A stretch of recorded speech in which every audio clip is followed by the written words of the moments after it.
The All Smiling Faces podcast is now sponsored by Tyre Spot, the Northeast's leading tyre supplier with branches across the region.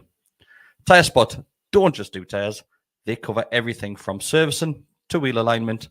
They can handle every aspect of your car's maintenance. For more information, visit tyrespot.co.uk. Enjoy the episode.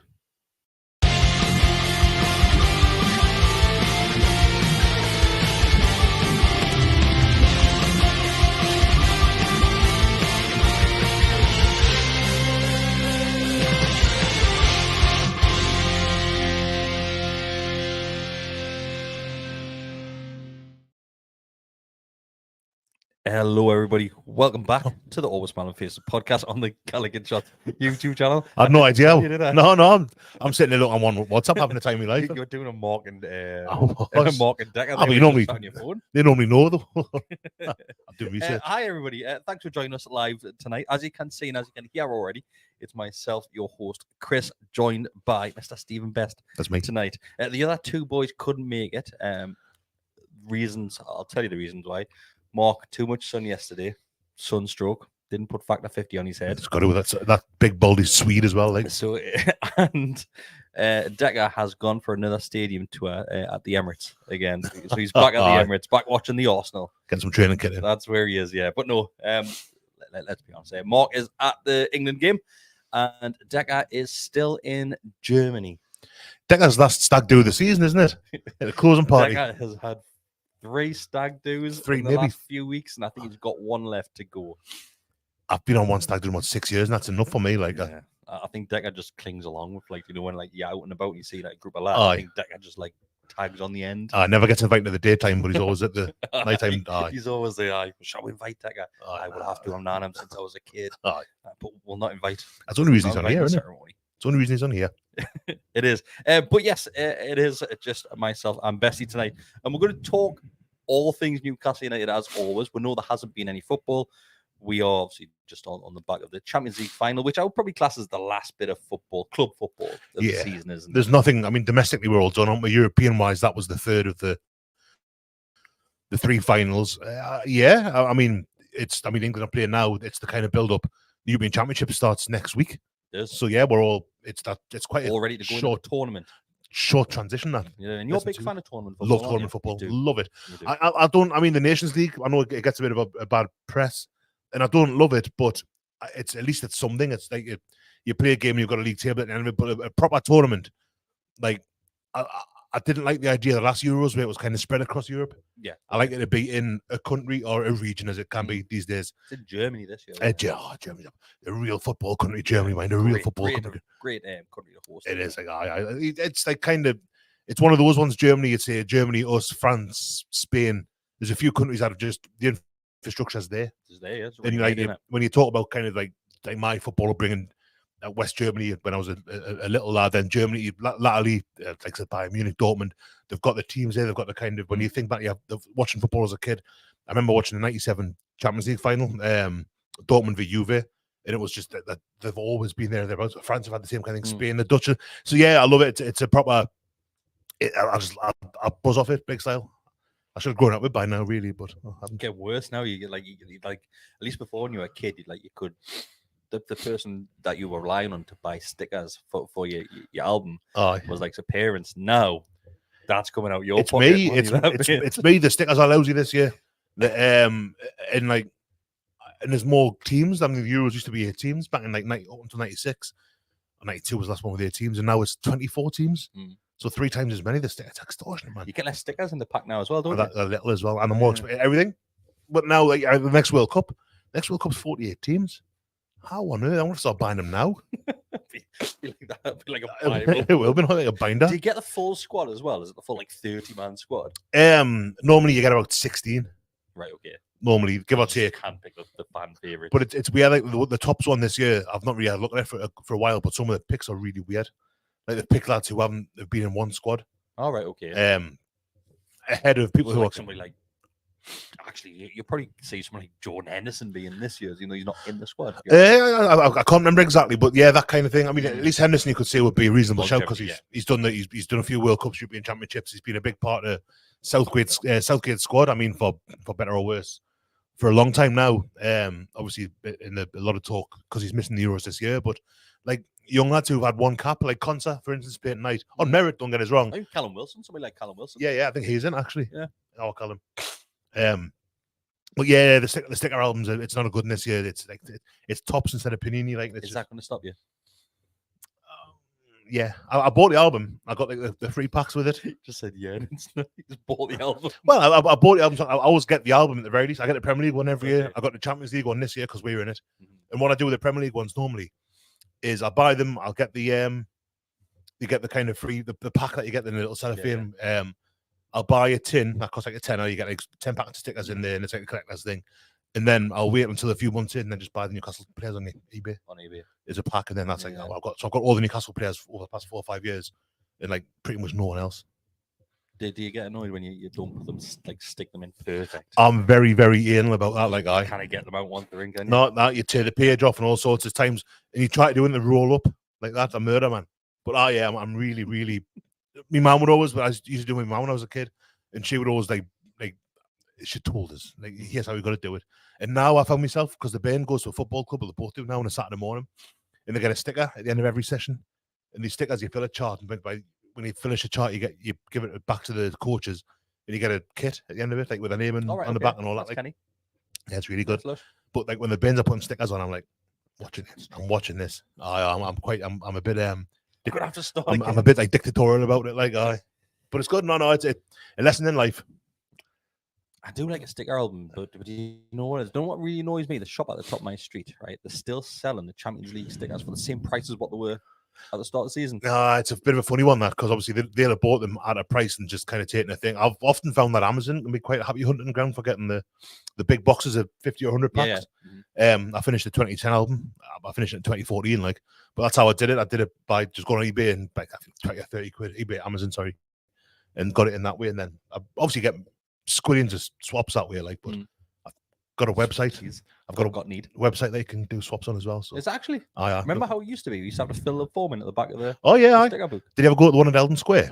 No. There was a thing upstairs at Eldon Square. Every region had like it was called a swap shop, where you went and you took your swaps, and then you give them to the people. You paid like whatever, 5 pence per sticker or something. Then you got the ones that you needed. In the Premier League, there's like the mid-90s ones. I did that a couple of times. Yeah, it was great. That's mint, that, to be fair. Yeah. I never actually did the thing where I used to always tick the boxes ones I didn't even, just never used to send it off. I sometimes will do that as well. I think I might have sent it off once when I was a kid, but I'm sure it cost a fortune. Yeah, quite expensive. Sure 20 pence sticker. And in those days as well, Chris, I mean, we're talking about 30 years ago, yeah.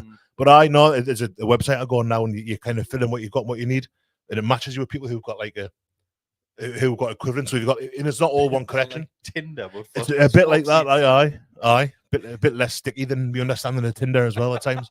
But so if you've got let's say the World Cup 22 and the it goes over all of your collections and says, right, you can swap this many from this album, that one from that one.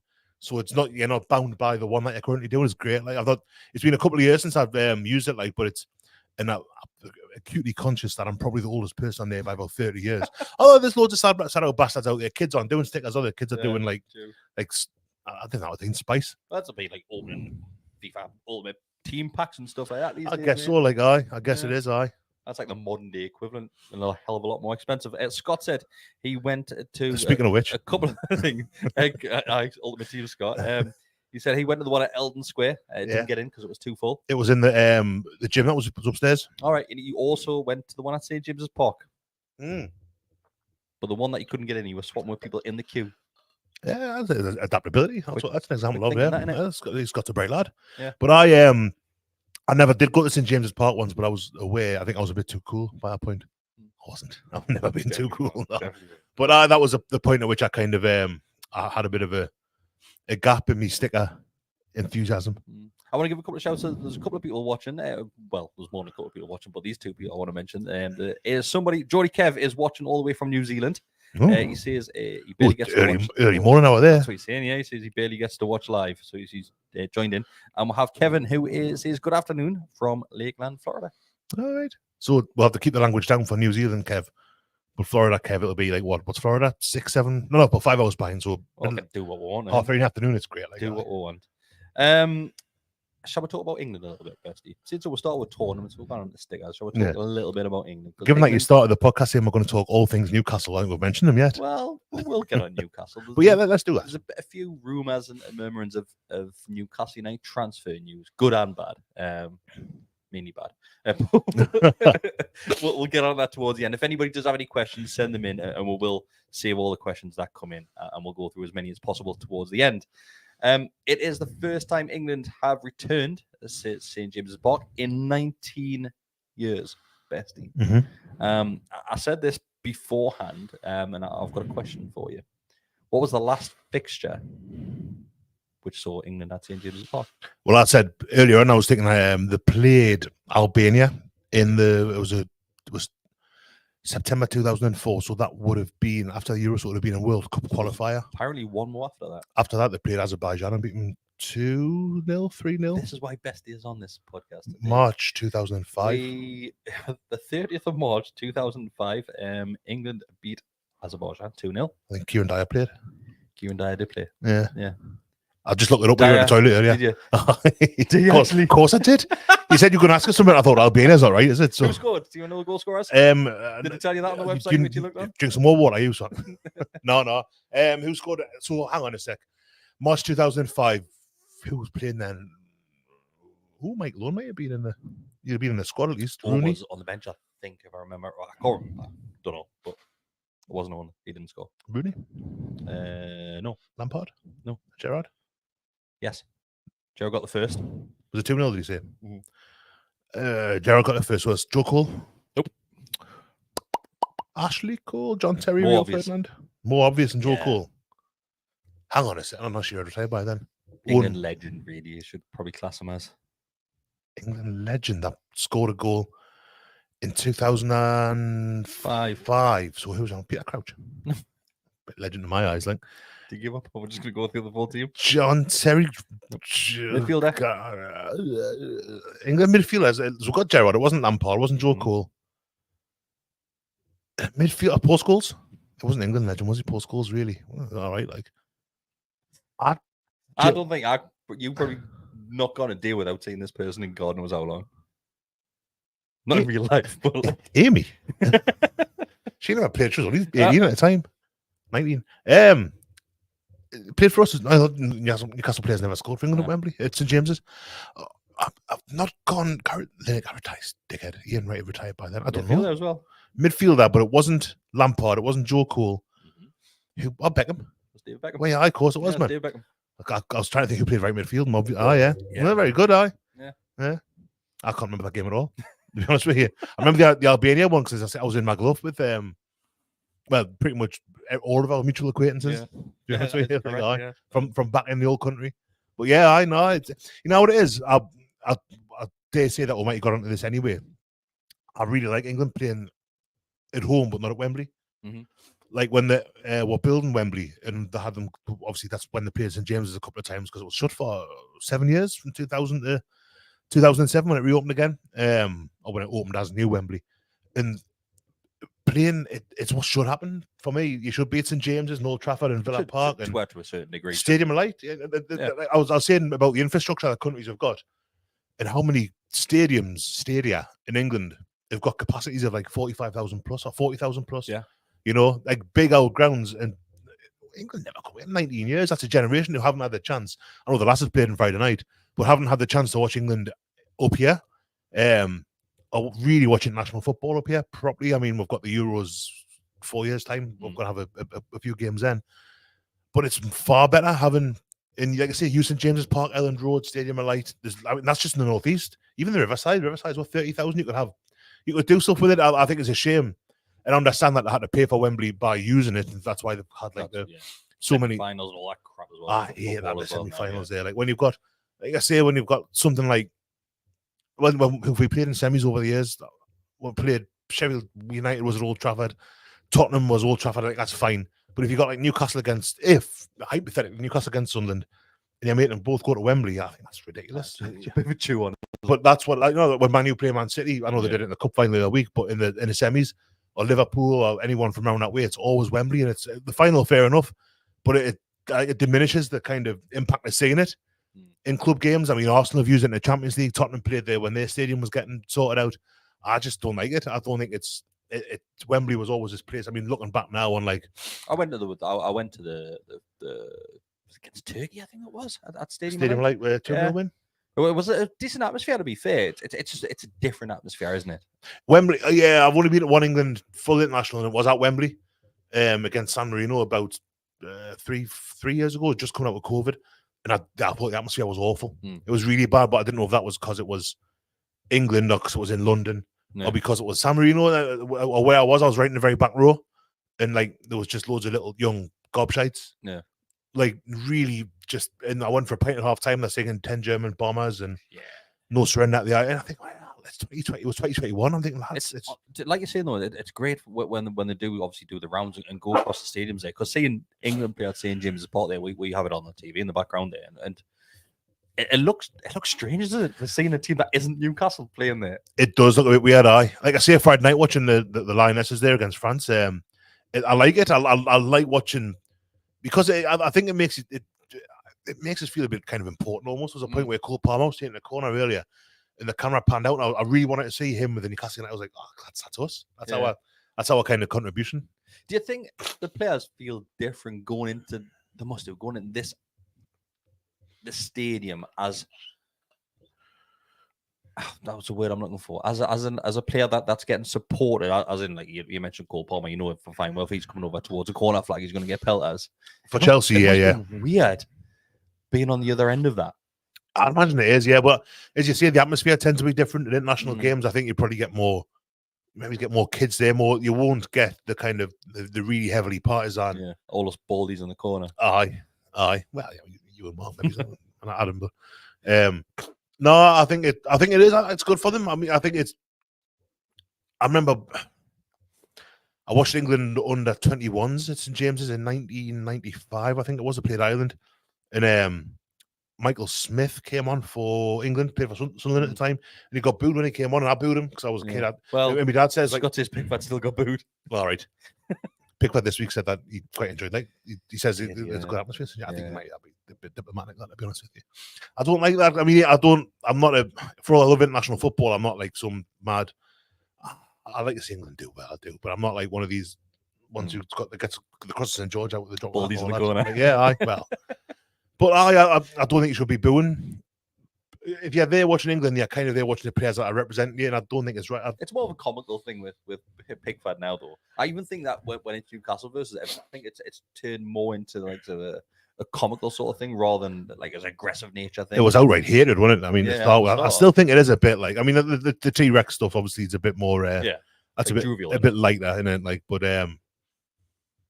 he gives as good as he gets, Pickford. Yeah. I think he's kind of he seems to be getting better at taking it, if you pardon the expression. Like he's it used to really get under his skin, whereas I was at Goodison this season. I know it's different being away, but it's St James as well, and he played really well in both games. So I think he's kind of, and I think if anything, we should take some credit for being big. Wasn't sat in the home dressing room as well, wasn't he? Oh, you will be well, we're after a keeper. Just took a shite in the shower or something.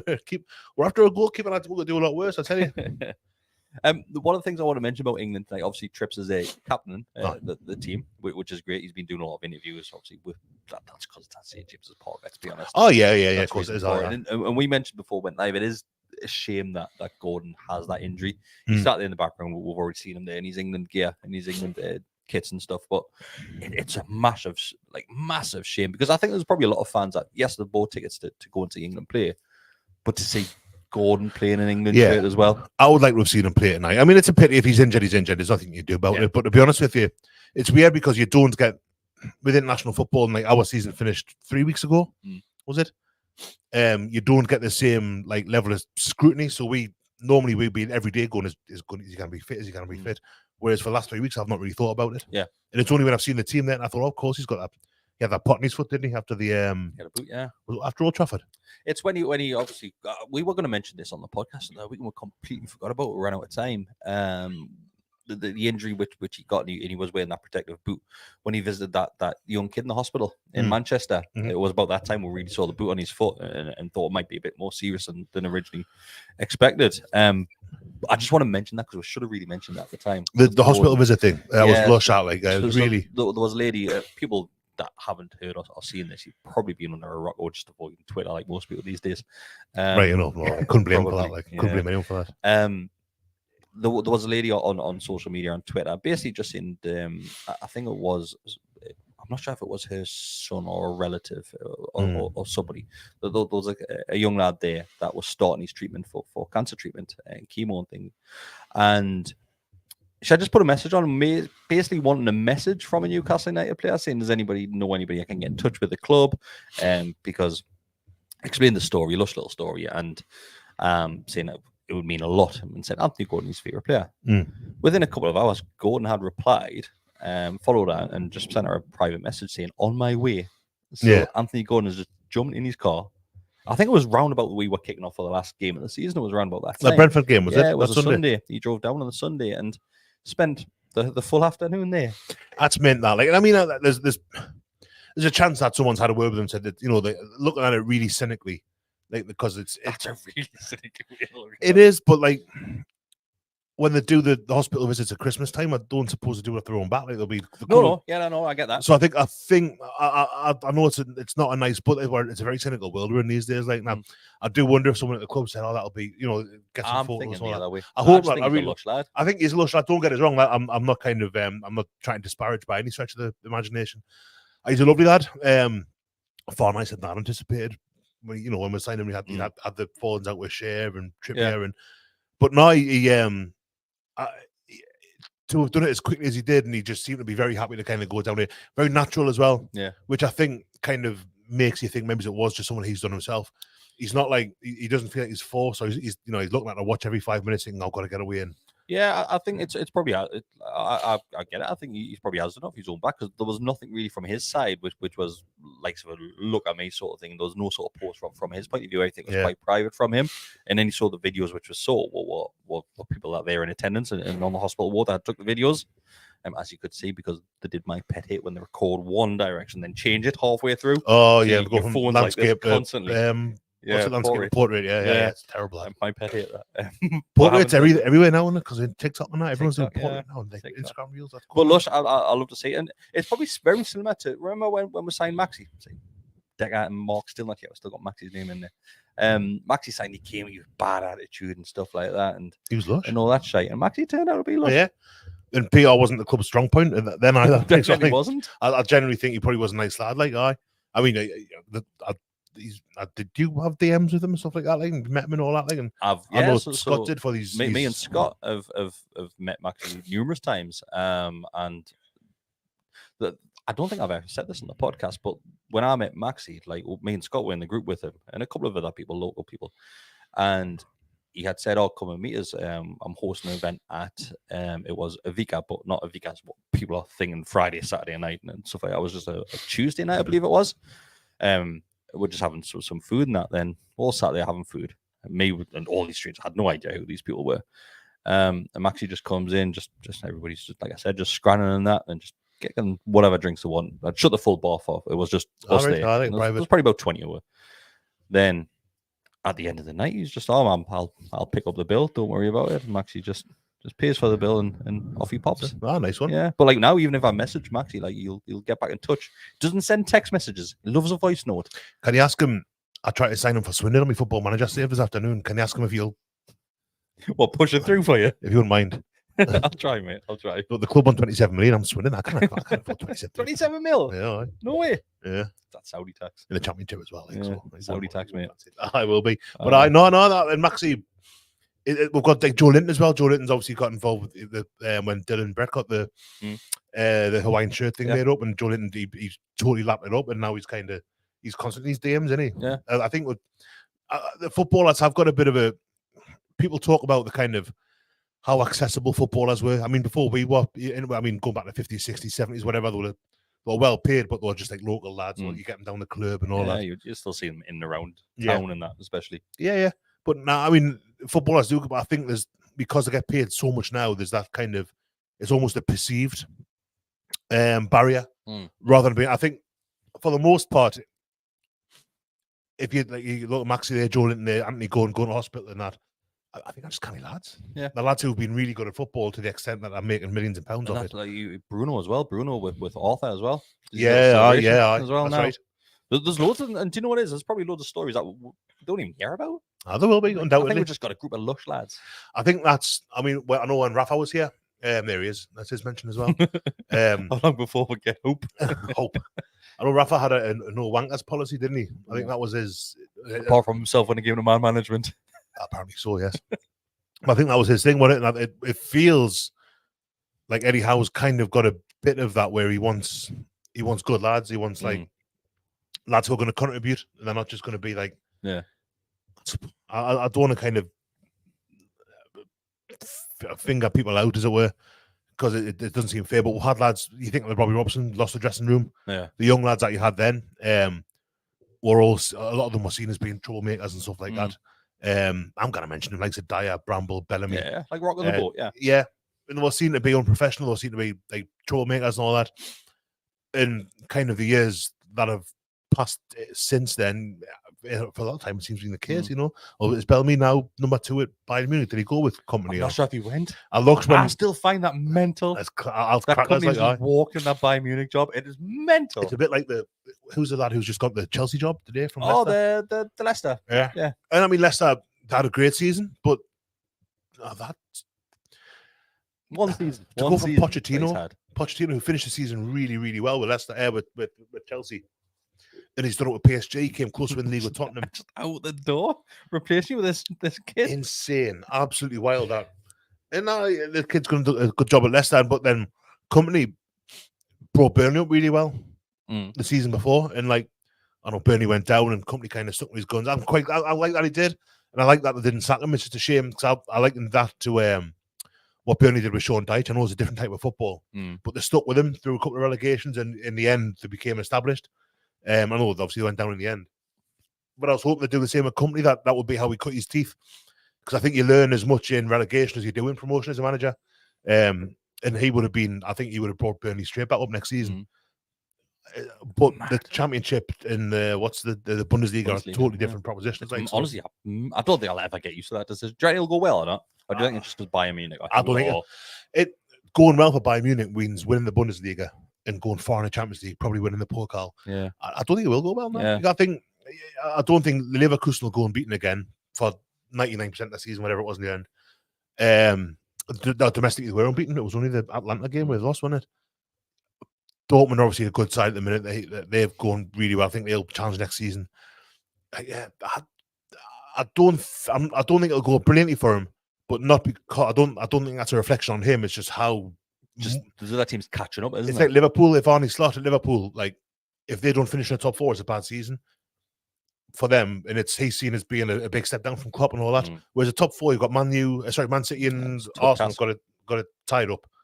And then you've got likes of Liverpool, us, Arsenal, Villa, Chelsea. It's what Chelsea do. You know, there's a lot of competition for it there now. In Liverpool, you've seen it happen with Arsenal. You've seen it happen with Liverpool, I suppose, as well. And Man U, when a long-standing manager changes, it can take a little while. So yeah, I think company's got a really hard job there, and Bayern Munich aren't a patient club, and I think that's what he needs. I just want to say thanks to Neil JR as well. Neil is watching live. And do you know how long he's been a member for, Bestie? Neil JR, as long as I've been on here. Yeah. I've been doing this. Well, membership's been around for a couple of years, I would say, just over a couple of years. COVID, I think, wasn't it? Yeah. So Neil's been on the scene as long as I'm sure. I've been on this podcast for 6 years now. Neil has been a member for 30 months, 30 consecutive months. Is that it? Book his ideas. That's good going. I think he probably might be top. You know, there'll be a couple more, but consecutive. Yeah, people tend to ditch over a couple of months during the summer. Fair enough. Then come back. Oh, right, so it's 30 consecutive. I'll take it back, Neil. Like that's not bad going. Good going, that mate. It's good going. Because I was going to think during lockdowns and stuff, and that's 4 years ago now. Yeah, so that's when we started them. Yeah. If you do want to become a member, you can do so. It is just $2.99 a month as well to do that. It helps us out massively, especially through the summer, because we do lose quite a bit of revenue throughout the summer. Be like Neil. There's less videos. So we struggle to to keep the revenue coming in. So news, guys, helps that massively. I always like the idea of really doing a proper one for the tournaments. I know we're trying to do it a little bit during the last Euros, but it's such a lot of work. There's loads of work and there's loads of games. Like there's loads of games. At least throughout the season, we can split that on a weekly basis. And we're family men as well. Kind of disappearing out here every night. And do you know what it is? There's a big drop off for a big drip off. Kind of doctors about that. Is that what Decker is? There's a big drop off between the appreciation which we get for a club football channel, because this is what we're predominantly. Yeah. To likes of international teams, it just doesn't happen. You don't, a video which would normally get 2,000-3,000 views, you'll probably get about 300-400. Yeah, right. So jump for the effort that you put in, the work you put in. You don't the get much payoff. back, to be fair, you don't get much back. It's harder anyway. But become a member, help us out massively. You get a little shout out as well when your little thing pops up. When your little thing, your thing pops up. I don't even mean. Yeah. Shall we go for a question? I wouldn't. There's a question. Guess who it's from? Neil. No, it's from Josh Stockton. Oh, it's from Josh? Of course it's from Josh Stockton. He also sends in a donation, so thanks very much, Josh. I don't need members, we've got Josh. He's Josh, yeah. Josh is in the studio right for the next 3 months. Put my kids through college. 3 months. Keep it up, Josh. Thanks, mate. He says, hi, lads. Hope you're both well. It's a question for you, mate. All right. Nobody ever asked me a question. You know what's this? Do you think just because I host all the time? It might be there. It could be. I mean, likelihood is because I'm most interested. Probably. He says, question for Bestie. As a goalkeeping expert. That's why it's that's a good way to start. Josh, I like that. He says, what is the best save you've ever seen, either live or on telly? There is a follow-up to this. I think I know your answer. The best save I've ever seen? I think it's going to be that video that you always share of yourself. Me, that double save I made. Yeah. It's a good save, that mine. They both are. It was a great save. Really good saves. They were my best saves. Now it is that they might not even be my best saves that day, because I've got another video, but I've never shared it yet. The best one I've ever seen live, it's tough, that, because it's saves don't really tend to stick in the memory quite as long. I mean, in games, obviously, like the big saves like Gordon Banks against Pelé in 1970 or some of Schmeichel's, when Schmeichel just made himself big and he just couldn't. Schmeichel against Newcastle, man. Tim Flowers against Newcastle. He would in 95. Can you remember the overall performance of a goalkeeper rather than that one individual save? Tends to be the case, yeah. Like you look at Tim Krul v Spurs. Dubravka first game against Man U. Yeah. I mean, I remember Shaka making a save against Liverpool at St James's, where my memory might be failing us a little bit, but there's a shot, I think it might be deflected. He kind of saves it behind himself. I think he pulls it onto the post. Ever seen the one that Seaman makes from Paul Pescasolido in the FA Cup semi-final against? I don't pay attention to goalkeepers like you, man. No, it's not a field, mate. But David Seaman made a cracking one against Sheffield United, where the ball comes in the box. I think it's Pescasolido heads it, and he knocks it behind Seaman.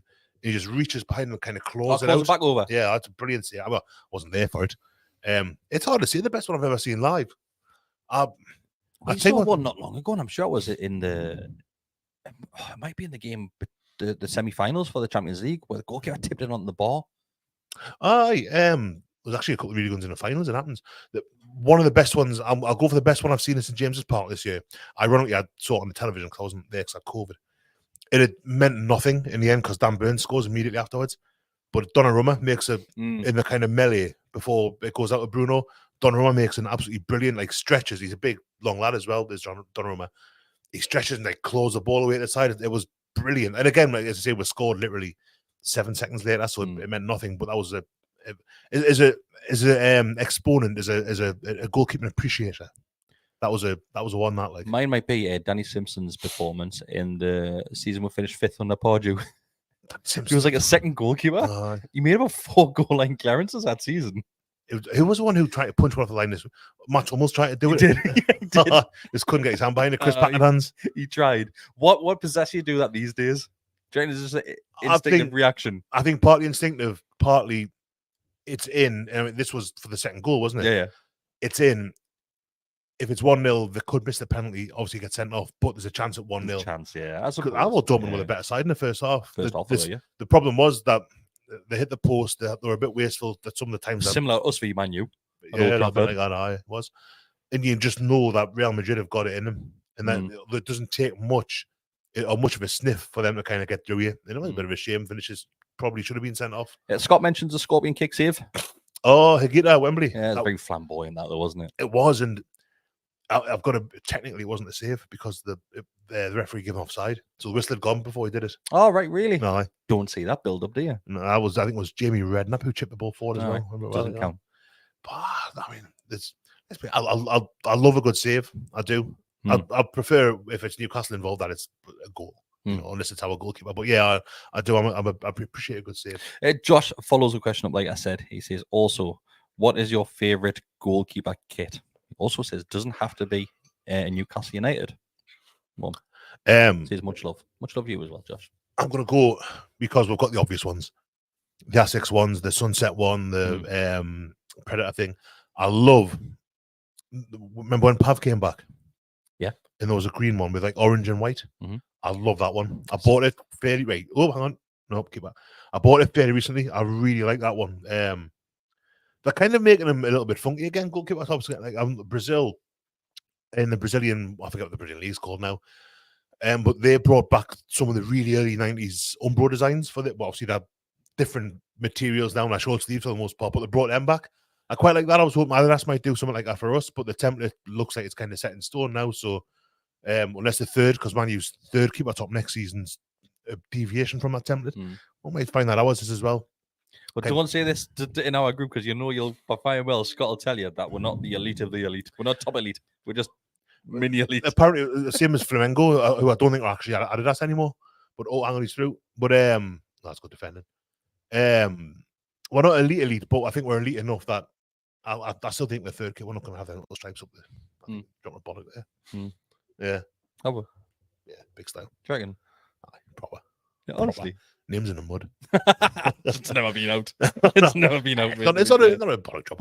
I don't. I think looking at the that's third kits for next season. None of the, even the, because I think we are the only club that I can think of in that secondary elite tier. Because I say Flamengo don't seem to be Adidas anymore. None of them have got that kind of design going up the bit. So I think I don't think they'll be on ours either. Okay. We do have another question. From Josh? No, this one is from El Grande Salmon. Oh, yeah. Also a member. A regular as well. Yes. He says, question for Chris. Oh, hello. Says, should I ask you? Well, actually, he says, question for Chris. Can you ask Bestie if he would keep M-Dubs as backup or invest in a new goalkeeper? So before we do that, I just want to mention, because we said at the start that we would talk about a few transfers and a few rumours which have been happening. And we have been linked with a goalkeeper. Go on, pronounce it. Well, the Georgian fella from Valencia. Mohamedashvili. Fair enough. Mohamedashvili. I think I got that right, to be fair. Mohamedashvili. That's what I would have said. 23-year-old from playing currently for Valencia. Yep. We are not the only club that are interested in him. Obviously, Chelsea are interested. We do the legwork now. One that we do the legwork for. Chelsea want to steal. Look, Remy all over again. And I think Atletico Madrid are interested as well. Yeah. Which you kind of don't want those to get involved if they've got the money there to spend. Atletico, don't. Who's their? Isn't their keeper? No idea. Their keeper's very well renowned. He's one of the best keepers in the world. Yeah, who is no it? Idea. Somebody else our mate. Ooh. But apparently Newcastle have put in a £30 million, I think it is, pound bid in total. And we are yet to hear back from Valencia on their stance. Valencia have said that they are willing to sell. Yeah, for the right price. 41 I think is what I heard. I mean, I don't know. If they've got that kind of money to bid on a goalkeeper, it kind of suggests to me on a first, if he comes in, he's probably first choice ahead of Nick Pope, isn't he? Yeah. And then you think, is Pope going to be happy being second choice at this point in his career? Does it mean that Pope's shoulder hasn't quite healed like he would have wanted it to? There's a lot of questions. Obviously, Karius has gone now. Yeah. Mark Gillespie's got another year.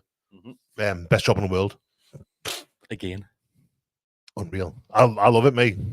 See that save he made as well against Tottenham. No, was it the young kids when he saved it and hit both posts and came back out? Goalkeeper, that's my favourite save. Don't get me started on that again. No. We'll avoid that one.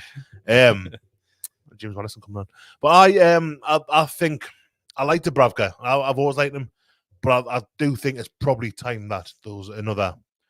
If this young Georgian gentleman comes in, I think you're probably looking at him and Nick Pope, or him and someone else coming in, because there doesn't seem to be anyone in the academy that's kind of pulling trees. Well, not this season. Like, goalkeeping within perspective, like. season just gone. We haven't really seen him be pushing that. Nah. And trying to break. Well, not necessarily trying to break through, but managing to break through. That's probably because we had an abundance of goalkeepers. Whether or not you agree they were good enough or not, but we had a lot. Jack Annick, Freddie Woodman. Even going back like Krull and Fraser Forster, we've had a lot of goalkeepers come through in the last 15, 20 years. To a certain degree. I mean, Krill's a great keeper for the most part. He did kind of deteriorate. He went downhill, didn't he? Fraser Forster was a good keeper as well. Had a pretty successful time with it. Yeah, it was good when we sold Celtic. Fraser Forster. Big old lad as well. That was absolutely good when we sold him. Big lad old Fraser Forster. But and like I say, Jack Annick I think he came through because, again, we had a bit of a crisis, didn't we? We had injuries and stuff like that. Threw in at the deep end. He had a baptism of fire. Chelsea goal when his debut. And then I think he ended up in a penny shootout as well, just like 2-3 games in as well. And then, obviously, Freddie Woodman was really highly rated, but whenever I saw him, I didn't see it. But he's impressed now, and he's going all right. Like, but Steve Harper still in the books, isn't he? He is. Coaching is in charge of the 21s. If they capture your video, mate, it might be you next. Get a shirt that first job. I'll bit of that. Like, if that, by the way, if you're watching Eddie, if you have to, so I'll do it. No bother. I'll get the weight off. I'll get to bed on time and stuff like that. No problem. Do you reckon you could? I'll get the weight off. I've been trying for 30 years. I know what I've got to do. I'll just not do it. Speaking of goalkeepers, like you mentioned, Karius is gone. The club's already announced that. But we'll come on to that because there's a couple of our players gone as well. Dubravka, I'm in agreement. I think he'll move on. I think Dubravka won first team football. And I hope we're looking elsewhere. He's going to be third, really. Isn't he? Yeah, Karius would have been third choice. I mean, he was anyway. And the only games he played were the League Cup final when obviously Pope was suspended. Dubravka was cup tied. And in Arsenal, when Pope was knackered again and Dubravka, he took ill, didn't he? The day of the game and the day before the game. So I think Karius, the 2 games he played, he looked all right. Yeah. I think as far as a third choice keeper goes, kind of very grumble, can you? Very well reported or very well known kind of the difficulty that he had in that Champions League final. He was concussed for that one, in fairness, like, and subsequently kind of didn't really. Yeah. It feels like it's really got to him. But I like Karius.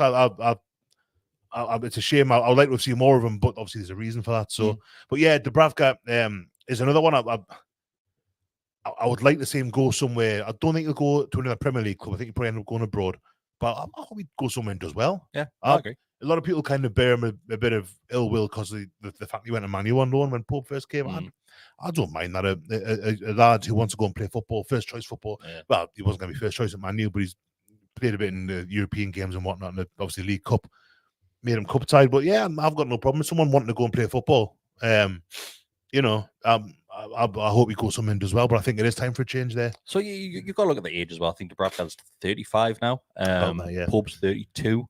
So Newcastle are probably looking at longevity here as well. And the lad in the goalkeeper, which we're interested in, is 20. I'm going to write down somewhere. He is 23 years old. Very highly rated as well, apparently. So out of 37 appearances this season, 13 clean sheets. 1 in 3 clean sheets, or one, pretty much. That's all right. That yeah. I mean, Valencia are a decent enough side as well. They're not the Valencia that Rafa had when he had Canizares in goal. Was it Canizares in goal for them then? But yeah, Valencia are a good side. I mean, all the stuff about playing in a big stadium, the atmosphere, the Mestaya's got all that. Like, so if he comes in, and that would spending that kind of money on a goalkeeper would suggest to us that there's maybe a little bit left to spend. It needs to be a big pot if you're putting 30-40 million on a goalkeeper. Or they're confident that they're going to get money in for players, like squad members, players who aren't going to be here much longer, maybe. Or a big sponsorship deal. Well, yeah. We don't know. But yeah, I think a goalkeeper, I still scratch my head a little bit as to why you look at that first choice goalkeeper, which you'll clearly be when you've got Pope there. Yeah. But like you said, it might be obviously the Pope's age. I know obviously he's probably prime for a goalkeeper, but the returning from the injury, which don't know how that's going to go. Dislocated shoulder, we don't know. It might be fine, but it's a risk, isn't it? It is a bit. Like 32 isn't old for a keeper particularly. I mean, I've seen something today that apparently there's been talk of James Trafford from Burnley being looked at, which we took their goalkeeper last time they went down as well, didn't we, Nick Pope? So it looks like it is a position that they're looking to kind of strengthen. Yeah. I'd feel sad for Nick Pope if he ended up kind of getting the elbow, like, because I think he's been a cracking keeper forward, but this is one of those things, isn't it? It's football. You can't be Can't get sentimental. attached, mate. No. Can't get attached. Speaking of which, Paul Dummett and Matt Ritchie have gone as well. Aye, yeah. Club have handled it very well, better than what they did with Ryan Taylor and Jonas Gutierrez. Yeah. The club have handled it really well. Some lush videos, as much as people know my thoughts on the players outstaying welcome. Lush videos from the club. Yeah, and like the statements from both of them have been really good as well. When you look at it, who's getting a penalty here? Look at what Matt Ritchie said about that was matter when Paul Dummett came on the field. That's what's happening here. If Dummett's fouled against Everton, right? That's it. Paul actually young enough, but I'll always have a similar to Bravka. I've kind of got a bit of a thing for him because the game against Man U was the first game I was after my mum died, so I've got he signed the day my mum, so I've got a bit of a kind of thing with Bravka.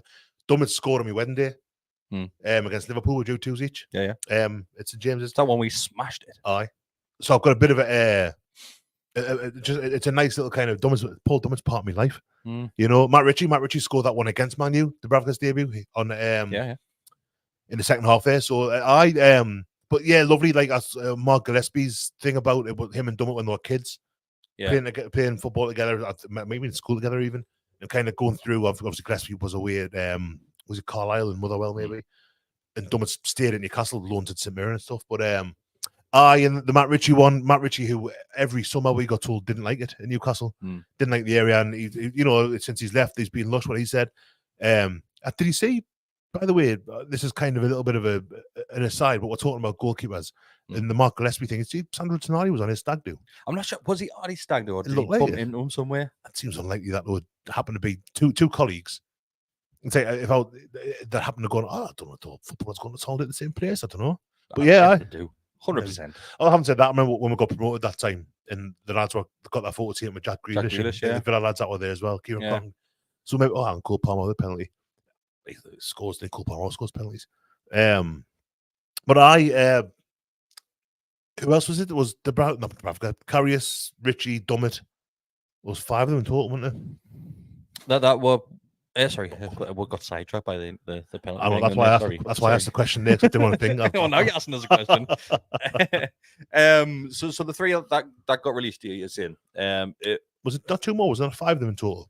Oh, the 2 younger lads. Senior players. So it was 3 senior players. That's what I'm going off. Those 3 then, yeah. And I mean, Dummett hasn't played a massive amount over the past few years, but he did all right in the Championship. I thought for the most part, got him back up, and he was a first teamer for a lot of years. Matt Ritchie, that Championship season, should have got player of the season. I don't think we would have got promoted. Well, should have got player of the season. Superb. Disgrace that he didn't. He had a wonderful left foot. Remember, he was never the quickest. And that was kind of the thing. When Did he finish top goal scorer in the championship? No, like Dwight Gill. He got more than 10 plus. Like he got a good few goals, loads of assists. So it was Knockout that got player of the season, wasn't it? Knockout or Forestieri. I'm sure it was Knockout got it. Forestieri dropped off towards the end of the season, and I'm sure Knockout got player of the season. I'm sure he did. That's the only thing I remember about that season, but I'm sure I did. I don't even remember it, right? And that sounds like Knockout was really highly rated at that point at Brighton. Like, you might be right. But it's Harry Kane come around, look. But the thing with Rich, I was really happy that Richie got his goal at St James's, so he got to boot the corner flag one last time against Bournemouth as well. Like when the universe does that thing where kind of everything, he laced the one last time. Nice arc, wasn't it? It's nice having that kind of him in last season's kit doing that. And I like Richie. I don't know. Oh no, never mind. I was going to say I thought I'd seen that he signed for Inter Miami, but it was a meme someone shared of Gordon Ramsay in Inter Miami, and that was in our group, wasn't it? I think it was. Yeah, it was in our group. Aye. Yeah. I like Richie, and you know what is? I know I have a bit of a go at Dover, but nothing against him as a character. I always felt sorry when people took the piss out of Lee Ryder for giving him 7 out of 10 every week, but he probably was 7 out of 10 most weeks. He was on the Richie. Dummett was solid for the most part. Like he didn't like going forward very much. But I thought he was all right. Dummett. He was limited. No, that's what I mean. He was limited, but Newcastle were very limited at the time. Yeah. So a lot of people have been saying that the likes of Dummett is probably the last sense of Mike Ashley's Newcastle United. Because we never really invested in that side of the field. Really did. We're always just happy with that when area. Really, I mean, when Ashley was there, we had Jose Enrique. He started off, then we sold him. Santon came in. Santon was a good fullback. I thought I liked him. He had to retire young because of injuries. Then Dummett kind of came through. When was that? 13. ish. It was after his return when he was on loan spell to St Mirren, really, on it. Yeah, and he was kind of the first choice until from a long period of time. I mean, it was only probably injuries that stopped him being first choice when the takeover. Dora, did he come in to play on the left hand side? Dora was left side, yeah. I suppose Jamal Lewis was the last one, but it didn't work. But Jamal Lewis did it. I think Anita played at left back for a little bit. He certainly played at fullback. That was left back or right. It was one side, wasn't it? Yeah. But I think that, you know what, like I said, nothing against him. I think probably similar to how some people look at Shola and think he's probably there just that too long. Don't necessarily dislike him until he started backing Mike Ashley, mind. But he was there that little bit too long. It just felt as if the club would never wanted to progress that bit further. Yeah, maybe it's like a symptom of the just stasis that they found themselves in. Maybe that's right. Yeah, but I hope he kind of, and again, it's a result of not being in Europe next season, isn't it? It is, yeah. Something that I wanted to say about that actually, because I think you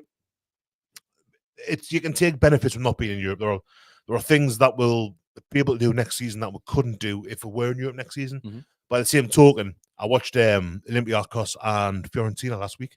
It was a terrible game, don't get us wrong. But there's no one telling me that watching the Olympiacos fans wouldn't thinking like that'd be amazing. And for all people say it's a new tournament, it is the third. Well, we wanted it. I really wanted to be like, yeah. Wanted it. I've seen people say, "Oh, we're better off." I will take positives from not being in it, such as the longer rest, convalescence between games and stuff like that. That's if that comes to fruition, where that actually happens, where we've got that rest and you're getting the results and you're getting the points on the board. But I think if we're sat here X amount of months down the line and say, well, we've had a full week there, we can't really complain about lack of rest and preparation for the game. If we're still in a similar position, like we said last week, we'll have to be fighting for that top 4 throughout the season. Top 6, maybe. I think top 4. I think your name wants to be mentioned within that top 4, though. You want to be in the hunt, but as I said earlier, like you're looking at other clubs thinking they need to have. But realistically, I mean, Man City, they've won 4 leagues in a row, but pretty dreadful in the cup final. I thought Man United aren't anywhere near where they could have been, where they have been in the past. Arsenal will do really well to maintain what they've done last season again. That they could, because Arsenal are a really good side, but it's hard of the levels that they've been playing at. Liverpool's going to be changing manager. Tottenham will find it harder this season, I think, under I like Ange, but Villa have got a Champions League to play, and I know they played in Europe last season. Yeah, Champions League's a different kettle of fish. They'll find that harder. I think that I'm not saying it would be ridiculous to say it's there for the taking, but you can kind of see a little bit how there's pros to not things could be lining up in that way. But yeah, I really wanted to be in it. And I was reading the thing on the Athletic earlier about it, about the pros and cons. And I still think I don't think that necessarily Bruno and Isaac would leave because we're not in Europe. But if they were watching that shitty game last Thursday, whenever it was, Wednesday night, they'll be watching that and and I was in Athens in Olympiacos just around the corner. But watching that and seeing the fans think like, that would be, imagine that. And that, these are players that I think if we're not in Europe again next season, that'll be looking at let's push for the cup final this upcoming season, bestie. Cup final, either the cups. As long as we don't get like bloody Brazil, 1970 Brazil away. It's not far off it. I mean, the cup draws this season were ridiculous. I've never known anything like that. Champions League, FA Cup. There's only, as I say, Sunderland and Blackburn were the only clubs that were played that weren't at one point Champions League finalists. Yeah, and still, I know that, but even throw likes of Sunderland's name in their local rivals, anything can happen in that game. Oh yeah, absolutely. I mean, Blackburn was the only game that you could say that you'd go into feeling pretty confident about. Yeah, we got dealt with shit hand like penalties. That was good. Don't remind us. Don't remind us. I was delighted we got Man City. I said, yeah, full time, didn't I? On the way up that bank. Give us Man City next week. We'll get beat. That'll do me. I'm not going to Wembley to watch that. Have you opted in for the cup games this season? Your season ticket? Yeah, I can't remember if I ticked it or not. I did. I did. There's a deadline pass now for it. It was 20th of May, I think. Was it? Is that? Yeah, I did. I did it sharpish. Ooh. Yeah, I think I clicked. I can't remember. Like I say, we'll get drawn away in every round anyway, so it makes any difference. Well, the season before we didn't. No, and I didn't need to get to Wembley because of that. I remember the kickoffs about that. There's one game which I didn't get, but somebody used my season ticket to buy one. I was like, jackpot. That's my ticket for Wembley. That's a point's gone now. As soon as I'm gonna get straight on Monday. No, it was like legit. I know. That point was legit. The one transfer which we need to talk about as well. Sorry, 2, but we'll quickly go through one of them. Tosin, Fulham defender. Yeah, Tosin. He's looks like he's chose Chelsea over Newcastle United. Newcastle had paid a lot of interest. Free agent come at the end of last season there, and I think obviously it wasn't all done from Newcastle's point of view, but I think a lot of effort had gone into trying to get the player up and on Tyneside. Put a lot of work in, didn't they? But Did. teams there, He did. Probably similar to think that you mentioned Lloyd Kelly before. A lot of work went into that one. Then final minute, he's not severe as that because I think the flight just changed direction at that point. Yeah. But he's looked like he's opted for Chelsea, staying in London. He is a northern lad, born in Manchester, born and raised in Manchester. Yeah, on Man City's books, wasn't he? As a boy, yeah. He's on Man City's books, and he's obviously gone down to Fulham in, I've got this year as well, 2020 he signed for Fulham. So he spent the last 4 years in London. In Putney. Can't really blame him if he's happy there, and the wage is probably a better wage which we've been offering as well. So I can't really complain. I can't. European football as well. Yeah, European, sadly. Yeah. And I think it does make. I'm not saying that'll be the thing that made his mind up, but I'm coming to his thinking. I think because Chelsea are in the Conference League on the next season, they'll walk that. If they're allowed to be in that as well, apparently. Yeah, hi. If they are anything like what they should be next season, I mean, if Pochettino stays, they piss that next season because he's not there. And they've got is it Maresca from Leicester? Slightly different maybe, but I've got no doubt he'll be a competent manager. I think Chelsea will walk it next season there. Which leads with Bestie to Lloyd Kelly. Yes. Another defender that were interested, also a free agent as well, I believe. Yeah, from Bournemouth, Eddie Howe signed him back in 2019 from Bristol. Rovers of City. I didn't write that bit down. I think it was City. That's why I asked. I think it was City. All right, I don't know. I really don't know. Somebody tells that. I didn't write that bit right down. But 13 million. Hate each other as well, those two. 13 million paid for him. We've mentioned before Callum Wilson and injury concerns and how many games he wasn't featuring in. Yeah. Okay. Callum Wilson was around about the 50% mark, I think, that the games he was available for. Lloyd Kelly, his injury record is concerning. Yeah, I didn't know this until to a football club that has already got injury concerns. I didn't know this until I saw it in the group earlier. I thought, well, that's a worry. That it's not great. So if we're just looking at last season, okay, I will go back a little bit, but last season he missed 91 days due to injury. That was 17 games in total. 30 days of that were for a hip issue. 38 days were a muscle injury. Not sure if those two are related. And 23 days of that were a calf injury.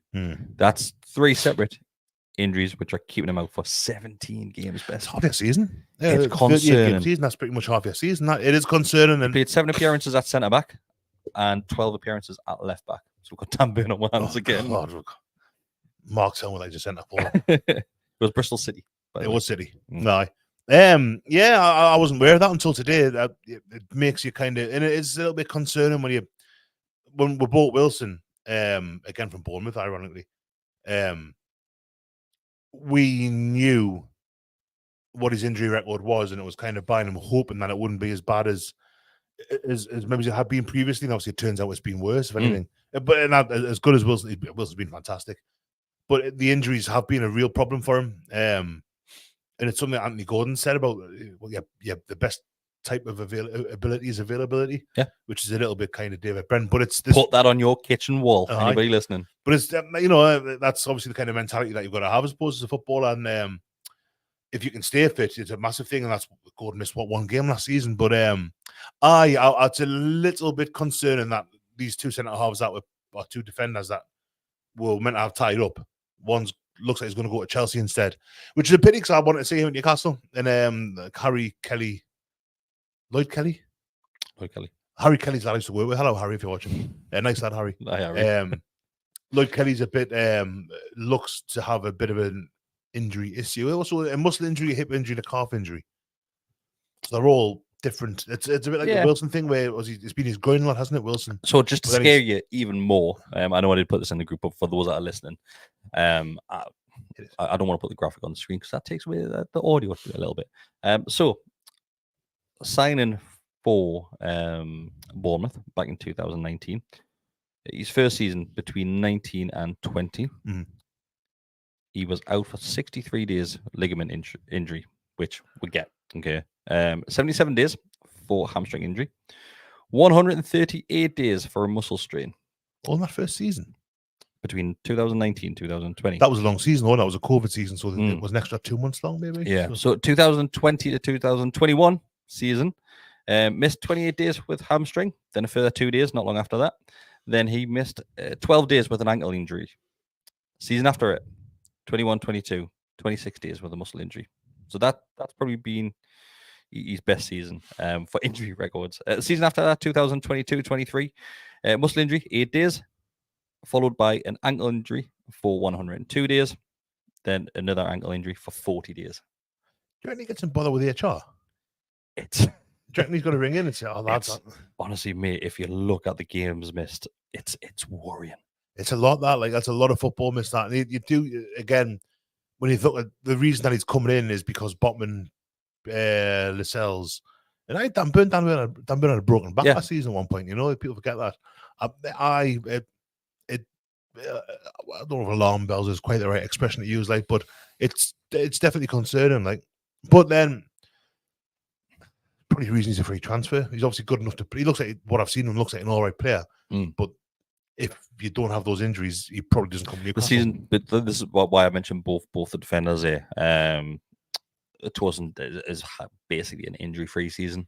Very rarely out with injury. Whereas you flip it around and it's concerning. I mean, no matter which way you look at it, yes, there's no European football, but Bournemouth didn't have European football. Yeah, aye. This is a lot of games missed, and we're sat here and we know how good of a player likes of Callum Wilson is, and we're saying yes, he's a great player when he's fit. He's a goal scorer when he's fit, when he's available. It's worrying for me. You kind of hope that if you're bolstering the defense by getting him in, that he's not on his own. You know, if Tosin is going to go to Chelsea, then it would suggest that they are going to be looking at somebody else. If they're looking to bring, unless it was one or the other. The fact that he was free was the reason that he was, being courted so much. I mean, we're spending 40 million on a keeper. Maybe that's why we're looking at free defenders. And then, you look at, Shares in his 30s now, Trippier's in his 30s. I mean, Trippier's at a centre half. Jamal Lascelles in his 30s now. Dan Burns, 31, 32 as well. And he's on young boys at the back. We're looking at someone 25-year-old Lloyd Kelly is. Aye. He must have got a bomb with younger way going 29. So he must have been 1920 when he went there. Must have, yeah. Yeah. Hey, fair play, It's just like I said, I know I keep saying it, but to me it's a strained one. It's a strained one to look at. To be as injured as he's been, I know there's been a lot made of Eddie Howe's links with Bournemouth and his nephew's on the coaching staff now, and they're talking to get Bournemouth's director of football at one point, and I think his nephew not a scout. I think works as a scout. I think he's a scout with some description. Yeah, works in that department. And the players that we got from Bournemouth and all that, over the years. I mean, Eddie Howe didn't buy, Wilson didn't buy. Yeah, Richie. but we've had quite a nice little connection with Bournemouth for bringing players in. Yeah, I suppose it's like. So how do I do? Callum Wilson, Ryan Fraser, Matt Ritchie. Is that it, really, off the top of heads? I think Dan Gosling went the other way, didn't he? But obviously Eddie Howe. You want to go down that route? I want to say there was someone else, but I can't think who it is. Sylvan Diston was there, wasn't he, for a bit? Don't think you can really count that. No, I don't think you can. I don't think you can. I don't know. But trust Eddie. That's what I have to do, mate. Yeah, he'll know what we're missing. Chris Wood. Did Wood play for Bournemouth? Nah, he was Leeds. He was at Who do we get Wood from? Boy, Burnley. Yeah, Burnley. Yeah. So Scott. Because they got Wood Weghorst. Yeah. Who didn't out there, went to Man U and didn't out there. I think Scott's just shouting random players at us now. I'm not going to read them all out. Yeah, just shouting random players. But yeah, anything that you want to add before we've been going an hour, Bessie? It's flew. It's not bad going that. I see it. Had now to talk about earlier on, didn't we? High quality content is without these two, these two arseholes. These two that we've trimmed the fat off. This has been a lean podcast. This, I mean, obviously, people watching might disagree, but the audio has been very good. I think. Have I got anything to add? I don't think that I have, Chris. No, we've done all right, mate. So bearing in mind that I said in the group what we're going to talk about tonight, and you said I've got nothing. I didn't have. When I sat in the chair tonight, I thought, there's nothing at all I'm going to be able to add here. At all. I might talk about the angry driver. The angry driver that I upset on the way here, but other than that, I only upset him because he was up my arse, so I slowed down. Was it Mark? It might have been like I Mark nearly knocked some fella over last week. just outside. Yeah, one of It them was just out. Was it last week or the week before? before it was I. So we're left here, and we're driving up the road. And to be fair to Mark, it wasn't his fault. But there's a fella that had a few too many Swifties in the pub beforehand by the looks of it, and he just started walking onto the road, and Mark had to swerve. He's got around. But yeah, I think he's safe and sound. Or Mark didn't hit. So Well, yeah, if he's not there, it's not our fault. It's not our fault. Yeah. It's not our fault. Let's keep getting flashbacks to that angry blue bald man in the blue car. Thanks everybody who has joined in tonight. There's over 1,000 people tonight, Bestie. Why? There's 1,200 people watching. There's no football to talk about the England games. I'm going to enjoy the sunshine, man. Over 1,200 people watching there, and that's been a pretty solid number throughout. That's on both YouTube and on Twitter as well. So next time, just jump on to YouTube. Helps us out a lot more than what it does just through Twitter as well. So help us out. Like the video as well. You can subscribe as well if you like. Yeah, you can subscribe. Most as well. kind of mine was like, subscribe. It helps us out as well. And if you want to give an extra bit back, it is just $2.99 a month as well. Like I said earlier, it helps us out massively with the lack of videos which go out over the summer. It does affect us. So become a member as well. You want to crack the whip, get the lads putting some more content out, you know?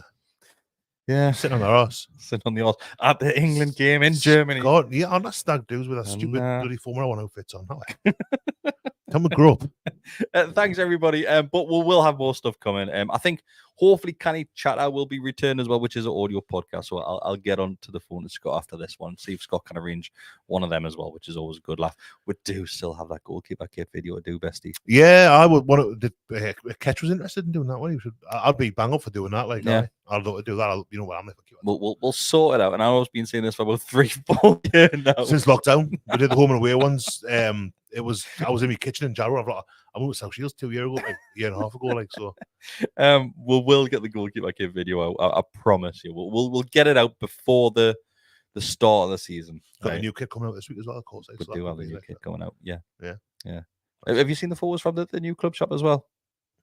Yeah, I saw that Matty from Magpie Channel did a kind of walkthrough of it and stuff, and I feel as though Decker did, or if Decker just went and took photos and sent them to us. Might do the walk around thing, didn't he? So Decker, do you know what it is? You went round with your phone, you took photos.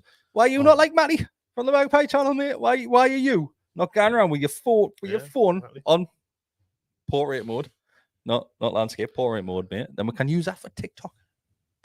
That's right, Is there anything in particular that's caught your eye? You're a baseball cap man. I am, right? But we actually, I know I was wrapping this up, but we needed to discuss this, right? Because everybody in this group was exactly the same thought process. So we're all like with caps, really. We're obviously some more than others. I only wear mine on holiday. I've got a Pittsburgh Pirates one I bought in the garden yesterday, but my head's that big. I'm looking at yours, like the side. Mine's ends about there, so there's a good inch of like just grey hair before like the hat starts. But what we're talking about caps, like I said, we do wear a lot of caps, and new e-riders that's got a lot of the branding in there in the club shop now, and has a Newcastle merchandise. Yeah, that's for caps on the new. Well, they are the ones that do all the likes of sports teams and things like that. And I can't remember who put the photo in. It must have been Decker that put the photo in. I think maybe in a screenshot from Matty's video. To be fair, that somebody screenshot and said they've got a canny selection of caps and different designs. And I think it might have been you that said this first, or no, it might be Decker. It was one of yours that said, "I never can feel comfortable wearing a cap with Newcastle's crest on it." Yeah, but another sports team, whether it's like sort of a baseball team, a basketball team, whatever it is, then you're comfortable with it. Well, I'm exactly the same. It's not even football. I've got like I said, I've got two caps. I've got one's a Pittsburgh Pirates one, black with a gold P on the front. Only wait on holiday. Or if my hair's a clip, and I've got to kind of get the bands from nursery first thing I hire it on. I've got a Real Betis one that was on classic football shirt. I like Bet. I'm not like one of these people who talks about Betis as us. How some people, I like them, but Newcastle are us. Yeah.